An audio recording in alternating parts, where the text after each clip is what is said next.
अहमद रात में भी आया था।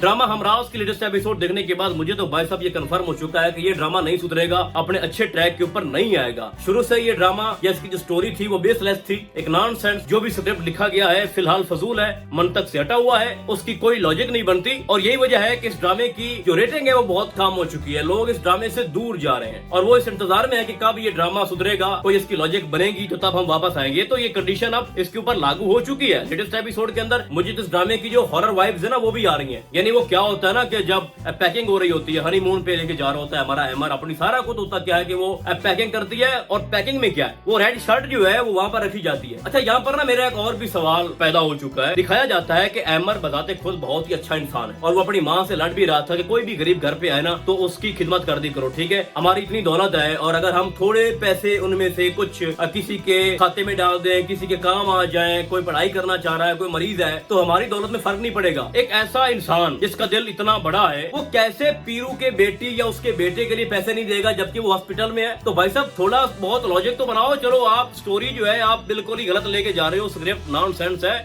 लेकिन उसके अंदर जो आप चीजें डेवलप कर रहे हो उस पे तो थोड़ा ध्यान दो। कि पीरू ये कहता है सैम से कि मेरे जो मालिक है ना वो बड़े ही संग दिल हैं, इनमें रहम नहीं है और मुझे ये पैसे नहीं देंगे तो आप मुझे पैसे दो। तो होता यह है कि सैम उनको पैसे देता है पीरू को कि ये जनाब आप इलाज करवाओ और उसके बदले तो मेरा काम करो। और उसने पीरू समेत उसकी बेटी को भी खरीद लिया और वो उसका हाई लेवल पे काम कर रहे हैं। एक नंबर के नमक हराम बन चुके हैं भाई साहब कि पीरू इतने अरसे से उस घर में काम कर रहा है और वो उनके साथ गद्दारी कर रहा है और साथ बेटी को मिला लिया और बेटी बड़ा एडवांस जा रही है और बदले में क्या मांग रही है, हैंड फ्री और ब्लूटूथ के स्पीकर मांग रही है। भाई कमाल हो गया।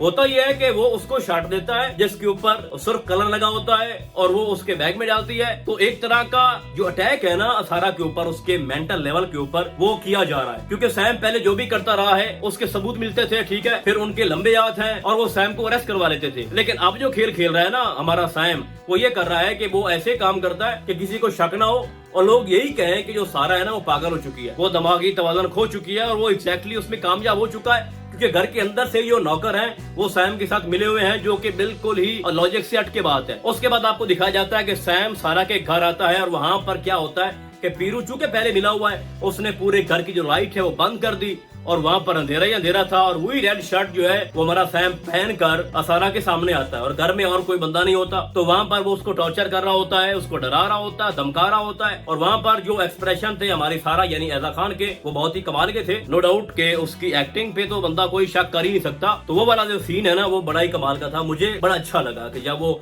अंदर जाती है फिर वो दरवाजा लॉक करती है और बाहर हमारा सैम बैठ जाता है। तो वो थोड़ा सीन था, उसके अंदर दम था। लेकिन भाई साहब फिर वही बात कि आप एक बेगुनाह के पीछे पड़ गए हो। चलो कम से कम इतनी एपिसोड इसकी गुजर चुकी है, कुछ तो हमें कोई क्लू दिखाओ ना कि सारा का कहीं ना कहीं हाथ है। कब चीजें ये सारी लेके आओगे हमारे सामने। और दूसरी तरफ जो सारा असल वाली है जो कि फराज की बीवी थी, उसके घर वाले बड़े खुश है कि ठीक है जनाब जो बला हमारी तरफ आने थी वो किसी बेगुनाह के पीछे है, चलो हमारी जान से जाए, ठीक है। तो कोई मतलब ना मकसद कोई नहीं है, आप क्या निकालना क्या चाह रहे हो इस ड्रामे से। और हमारे सैम को इतना क्यों यकीन है? क्या पूरी दुनिया में सिर्फ एक ही सारा है? क्या उसका दिमाग काम नहीं कर रहा? क्या पुलिस का काम नहीं कर रहा दिमाग? क्या इस तरह से इन्वेस्टिगेशन होती है? पता नहीं वो फराज का फोन कहाँ है, वो इतने अरसे से किस किस के साथ राब्ते में था, कॉल की ड्यूरेशन क्या है, सब कुछ चेक हो जाता है इस दौर में। तो भाई साहब क्यों आप लटक गए हो एक ही सारा के ऊपर? आपको क्या मिलेगा? आपने सोचा नहीं था कि आप इस तरह की कोई स्क्रिप्ट लिखेंगे तो उसके बाद लोग देखेंगे भाई। यानी एक तो ऐजा खान के बहुत बड़ी उसकी फैन फॉलोइंग है, तो उसको जलील होता हुआ उसकी पुरसकून लाइफ को जिस तरह से झंझोड़ रहा है हमारा सैम, कौन बर्दाश्त करता है। और सैम का जो रोल है उसको भी इस तरह से कोई लोग जो है ना वो नहीं देखना चाहते, उसके फैन वो भी तंग आ चुके हैं। यानी फ्लॉप से फ्लॉप ड्रामा भी फिरोज खान का बहुत ज्यादा उसके व्यूज आते थे,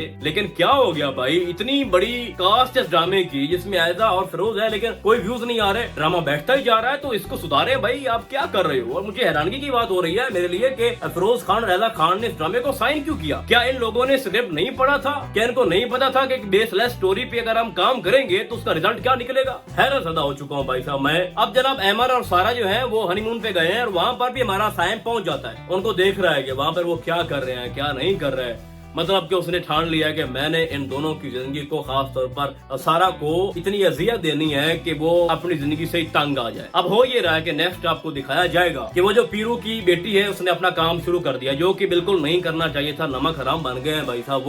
वो क्या करती है, पीरू की जो बेटी है वो कान भर रही है एमर के, उसको बता रही है भाई साहब कि वो अफराज का नाम लेती है। मतलब इस तरह की वो बातें करना कि एमर जो है वो बदजान हो जाए अपनी बीवी से, और उसके माइंड में भी ये बातें हों कि कहीं ना कहीं सैम सच्चा है या फिर मेरी जो बीवी है क्या उसने सच में कुछ ऐसा किया है, तो उसको शक में डाल दिया है और वो शक कर रहा है। और उसने उसके बाप से बात भी की है कि मुझे लगता है कि आपकी बेटी की जो मेंटली कंडीशन है या उसका जो दिमागी तवाज़ुन है वो ठीक तरह से काम नहीं कर रहा, वो डरी हुई है, ठीक है, और उसको जो वहम आ रहे हैं, जो ख्याल आ रहे हैं, तो इससे मुझे लगता है कि वो ज़हनी अजियत का शिकार है। और सैम यही चाहता था जो कुछ हो रहा है। तो फिलहाल तो भाई साहब कुछ समझ नहीं आ रहा कि ये क्या कर रहे हैं, लेकिन एक होप अभी भी जिंदा है कि हो सकता है कि आगे जाके कुछ ऐसा करें जिससे ये साबित हो जाए कि ये वाली सारा भी अफराज को मरवाने में मुलव्वस थी। लेकिन जैसा कि मैं अपनी हर वीडियो के अंदर ये बात करता रहता हूँ कि एंड पे क्या होगा कि जब सैम को ये इल्म होगा कि मैं तो बेगुनाह के पीछे पड़ा हुआ था, सारा का कोई हाथ नहीं था, तो वो इतना शर्मिंदा होगा कि सारा से माफी मांगेगा। लेकिन तब तक बहुत देर हो चुकी होगी और उस वक्त ये होगा कि जो सारा है वो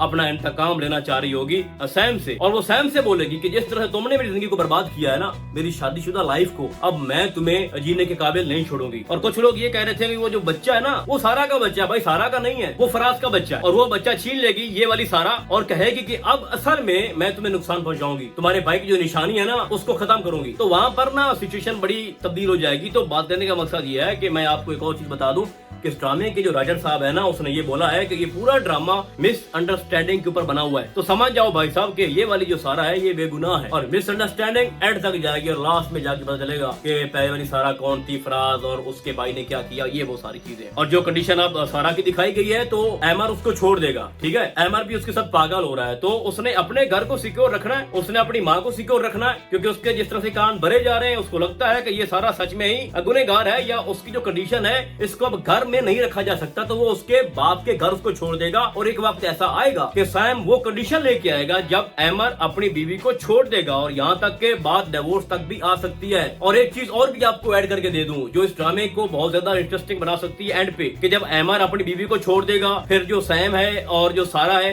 ये आपस में इंतकाम लेते रहेंगे और एक वक्त आएगा कि जब सैम उससे माफी मांगेगा और सारा उसको माफ नहीं करेगी, फिर चीजें आगे बढ़ती जाएंगी और एक वक्त में हमारे सैम को मोहब्बत हो जाएगी सारा से और सारा की शादी हो जाएगी सैम से, और फिर इन दोनों में से किसी का बच्चा होगा, इन दोनों का बच्चा होगा, इनकी शादी होगी, ये बात आप लिख लो।